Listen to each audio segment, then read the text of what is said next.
on a plein d'expériences les uns et les autres, j'imagine, de choses qu'on fait à droite, à gauche. Et je voudrais vous livrer une expérience qu'on a vécue ici.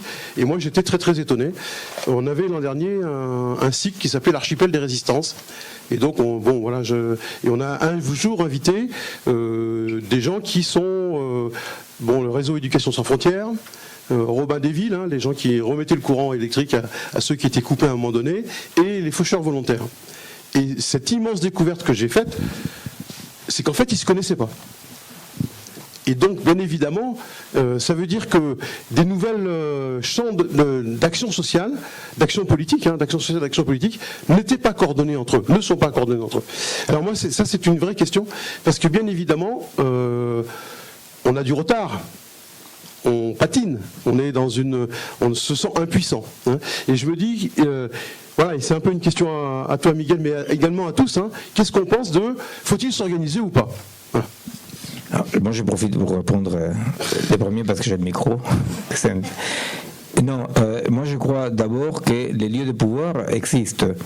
Mais qu'il y ait des lieux de pouvoir, ça ne veut pas dire que les lieux de pouvoir soient les lieux dans lesquels on pourra changer la société.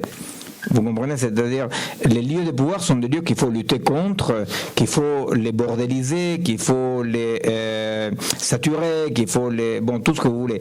Mais le piège, c'est de croire que si on est calife à la place du calife, on pourra changer. Parce que 100 ans d'expérience montrent que tout focalisé vers la prise de pouvoir provoque quelqu'un qui aussitôt prend le pouvoir, dit « maintenant on ne peut pas ».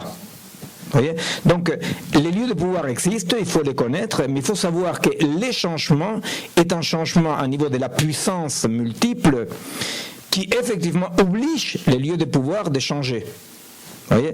Mais la question, ce n'est pas occuper les lieux de pouvoir, la question c'est obliger les lieux de pouvoir à changer. Vous voyez, à changer.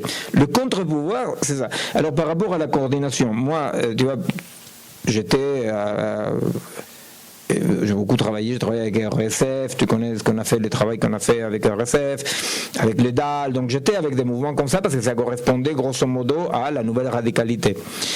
Alors, moi je pense que c'est bien de se connaître un tout petit peu entre nous, mais il faut surtout faire attention de ne pas se coordonner avec un coordinateur et un Bernard Cassen, par exemple, qui nous dit vers où il faut y aller. Je dis Bernard Cassen parce que Bernard Cassen, c'était le mec, c'est pas du tout personnel, mais à chaque fois qu'on était, par exemple, dans les forums internationaux, à chaque fois comme ça, il disait il faut passer du social au politique. Et ça voulait dire quoi, traduction? Il faut qu'un groupe d'avant-garde dirige les groupes. Et nous, on disait non. Alors, c'est bien de se connaître, c'est bien de faire des choses ensemble quand ça cadre de faire des choses ensemble, mais il faut bien se garder de la tendance entonnoir. Vous voyez? Il faut bien se garder la tendance entonnoir parce que souvent, en se connaissant, on voit qu'on n'est pas d'accord du tout. Et c'est très bien. Il faut surtout faire attention de ne pas être obligé d'être d'accord. Voyez. Alors moi je pense que c'est vrai, il faut se connaître pour coordonner les actions, tout ça, mais on est dans une époque dans laquelle on ne peut pas viser au grand changement.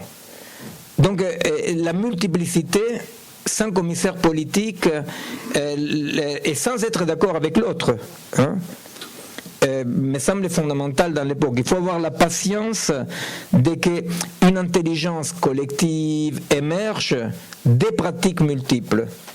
Parce qu'il faut se méfier beaucoup de ces tendances mortifères, morbides qu'on a les humains, de vouloir, conclure. Vous voyez? Et il ne faut pas conclure, quoi.